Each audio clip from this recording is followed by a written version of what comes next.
Dragi moji, dobrodošli u još jedan video.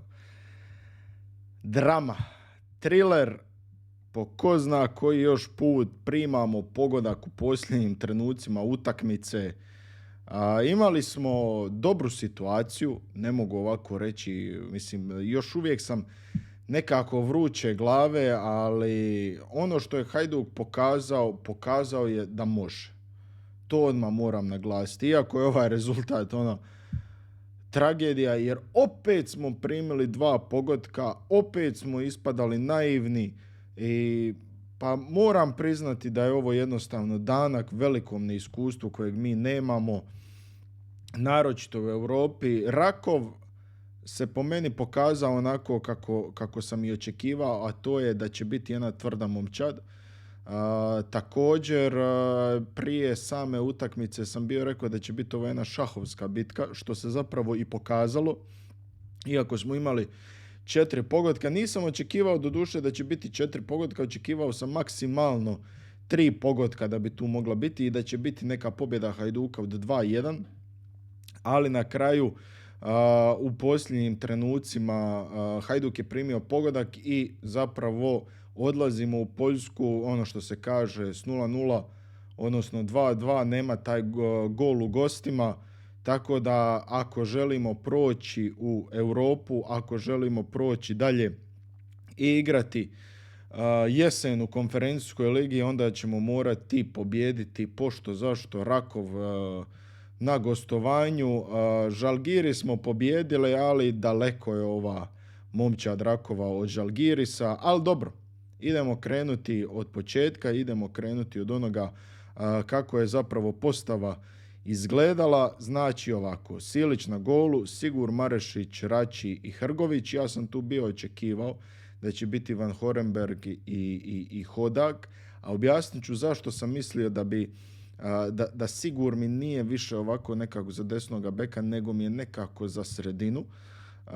Iz jednostavnog razloga jer i tijekom same utakmice se vidjelo da Sigur ne ide toliko prema naprijed kao što na primjer Hrgović ide, i kad na primjer primi loptu onda dosta često zna tu vratiti loptu prema vrataru, prema prvome braniču kojeg tu ima, i nije mi išao previše naprijed. Za razliku od Hrgovića koji je odlazio, ali ne sada nešto pretjerano, ali opet nekako ofenzivnije je to djelovalo, i Hrgović je imao tu par nabačaja koji su bili ok, ali nije sad to bilo ne znam ni ja šta sad prestrašno da je to bilo wow, ali zato sam očekivao Hodaka kojeg sam mislio da bi mogao probiti tu desnu stranu više, ali mogu razumjeti zašto se odlučio Garcia na to, jer trebamo je neko malo iskusniji s obzirom da je Bamba jako leteći, ali baš Bambu nisam očekivao da bi mogao biti u prvih 11, jer sam očekivao Dalisona da se mijenja sa Pukštasom na toj desnoj strani. Očito se nije htio odlučiti na to i dobro, nema nikakvih tu problema. Pozdravljam i tu odluku koju je napravio. U sredini terena Pajaziti i Pukštas, i onda naravno ta trojka koja je bila prema naprijed Bamba, Dalison i Šotiček, i na kraju u vrhu napada očekivano, bože moj, je bio Šego. Dalison je zabio pogodak, Šego je prvo zabio pogodak, Šegu u 21. minuti, Dalison u 47. Što se tiče Rakova, oni su zabili isto u prvom poluvrijeme, znači prvo poluvrijeme je završilo 1-1, drugo poluvrijeme je završilo 2-2, tako da ova jedna ovako utakmica koja, ako će neko sa strane gledati, puna preokreta i to, iako u jednom trenutku baš bilo nije baš bilo nešto pretjerano akcije, naročito od kad smo mi dobili crveni karton, ali doćemo do tog dijela. U prvom poluvremenu Hajduk mi se bio svidio iz razloga jer su bili pritiskali cijelo vrijeme, iako je to i Rakov radio ponajviše kada bi bilo ispucavanje, i svidjela mi se ta ideja koju je zapravo Garcia zamislio, a to da Branić izvede goal out i da onda Silić ide prema naprijed, da može netko glavom, obično je to išlo na Pukštasa koji je jako dobar u skoku, i onda bi prebacivao tu loptu. Meni, na primjer, u ovoj utakmici, naročito u prvom poluvremenu, vidio sam dovoljno da je mjesta Šotiček imao, da može proći, ali nije se odlučivao. Ono što sam i bio gledao ranijih utakmica, tek kad je on bio krenuo, je to da je on volio dosta solirati. I ova mi je nekako utakmica baš bila za njega da bi mogao solirati, da bi mogao probiti tu zapravo svoju stranu, lijevu stranu, svoju lijevu, pošto je lijevo krilo, odnosno desnu stranu Rakova, ali jednostavno se nije odlučio na taj dio i prvo poluvrijeme je završilo tu 1:1, sjajna bila jednostavno lopta koja je došla iz obrane, to sam i bio čak i u prethodnom videu rekao kako zapravo Hammarby je bio radio, da su radili duge lopte i to se zapravo i pokazalo gdje jednostavno je došla ta duga lopta na Bambu, Bamba je ubacio unutra i stvarno jako je lijep pogodak Šege gdje se ubacio za 1:0. Ono čega sam se isto pribojavao, a vjerovatno je to i Garcia isto napravio, da zato stavi Sigura na desnu stranu jer nije bio Akapadžeji. Vidi se izostanak na primjer jednog takvog desnog beka koji je nama poslužio, da kako je probio igrač Rakova jednostavno je ušao unutra i Emreli je zabio za 1:1. Rakov nije jednostavno tu postao. Oni su se branili i to sve. Najviše što su oni zapravo prema napadu izlazili je to kada je, što sam bio spomenuo, bio goal out i onda bi kao pritisnuli prema naprijed da naprave pritisak na zadnju liniju, ali ono što sam ja vidio jako dobro je to Hajduk bio i reagirao. Ovdje u ovoj situaciji nisu se dobro bili postavili i opet se vidi da zapravo samim time što mi nemamo uigranu obranu jeftino primamo pogodke. Završeno je zapravo, kao što sam rekao, prvo poluvrijeme 1:1.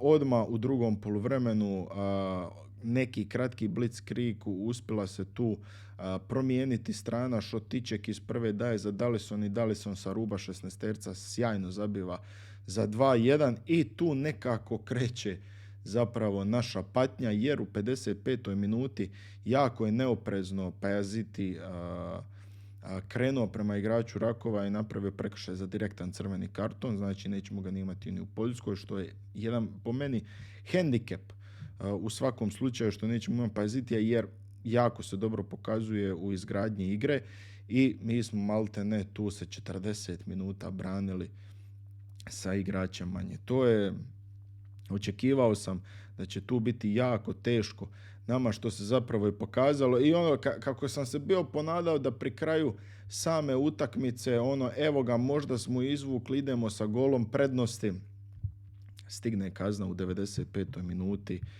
Diaby zabije za 2:2 i šta tu jednostavno reći. Ne može se reći da nisi ostavio sve na terenu.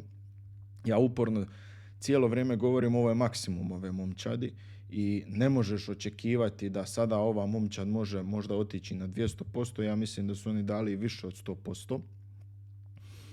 I ovo sve što se jednostavno izdogađalo, evo i na primjer Bamba je bio osjetio zamor, sumnjam da je neka ozljeda, ali jednostavno više nije mogao pa je ušao tu i šutalo unutra.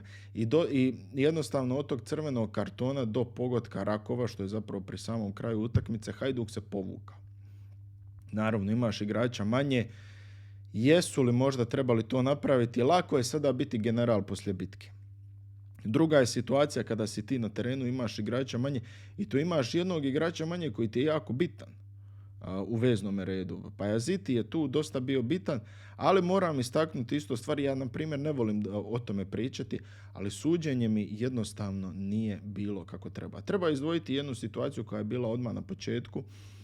Bamba se zaletio sam, bila su dvojica ili trojica igrača ispred njega Rakova i bilo je navlačenje evidentno i naravno mnogi su smatrali da je to trebao biti 11-terac. Po meni taj dio nije bio 11-terac, ali ono što mi se najviše nije svidjelo kod ovoga suca, slovačkog suca, Oče naš, tako se preziva, to što je u svakoj nekoj situaciji htio na silu da pokaže da je on glavni. I tu je u nekome navratu sve, on meni izgubio te konce igre. Ok, meni ovaj prekršaj Pajazitija možda je prestrog za crveni karton na prvu. Ali kad pogledaš ovako na drugu, je malo bila noga više podignuta, opasna igra je tu bila, zahvatilo i to sve. Ali isto tako par minuta kasnije, 10 minuta kasnije, Meljnjak kad je već bio u igri, slična situacija gdje je isto bila podignuta visoka noga i udarila je Meljnjaka u koljeno, ni jedan karton. Znači ne govorimo o crvenom kartonu, govorimo o tome da nije dobio ni žuti karton. Bila je puštena prednost, Šutel je na kraju bio pucao preko gola i to, ali na kraju jednostavno sudac nije bio ujednačen sa svojim kriterijem koje je već nametnuo na početku igre, znači kako je ona bila već u smislu idemo napraviti da bude igra malo žešća, da malo ne bude toliko prekršaja, izmaklo mu je kontroli. I zato ovaj sudac mi nije dorastao, kako je bilo i na štetu Hajduka, tako je bilo i na štetu Rakova. Bilo je tu stvarno dvojbenih nekih situacija koje on jednostavno nije dobro iskontrolirao. Primjerice kada je u prvom poluvremenu bilo izvođenje kornera, Rakov kad bi izvodio korner, naguravanje bilo u 16-tercu, on je uporno prekidao igru da bi on jednostavno dao neki kao svoj kriterij u tome svemu. Nedorastao sudac, tako moram priznati. Izdvojio sam na primjer te 3 situacije za koje ja smatram da stvarno nije. Za prvu, ok, VAR mu se mogao tu javiti i reći da nije to dovoljan intenzitet i slažem se, nije dovoljan intenzitet. Opet kod ovog crvenog kartona i ovoga prekršaja na Meljnjaku, evidentan prekršaj na Meljnjaku je bio za barem žuti karton, ok, možda nije bio crveni, ali ako već imaš neki takav kriterij, onda moraš biti dosljedan tome. I to mi se jednostavno ne sviđa kod takvih sudaca koji nasilno pokušavaju da nešto postave se kao, vjerovatno da bi se dodvorili UEFA i nemam pojma, nije za europska natjecanja, nije čak ni da UEFA otvori 5. ligu, znači ovo je 3. po razini liga, znači da otvori 4. i 5. nije mi ni za 5. ligu. Pa sad, kom pravo, kom krivo. Što se tiče same statistike, Hajduk je imao tu veći posjed lopte 60:40, udarci iz kuta 7:5 u korist Hajduka, prekršaj 13:9, jedna ovako ok europska utakmica. Žuti kartoni 4:2, crveni kartoni 1:0, znači imali smo tu Pajazitija. Što se tiče udarci unutar okvira 2:6, znači Hajduk je imao 2 udarca u okvir, 2 gola, dobra efikasnost. Rakov je imao 6 udaraca, to pogotovo još kako je bilo sa crvenim kartonom, pa su se jednostavno morali povlačiti naši igrači.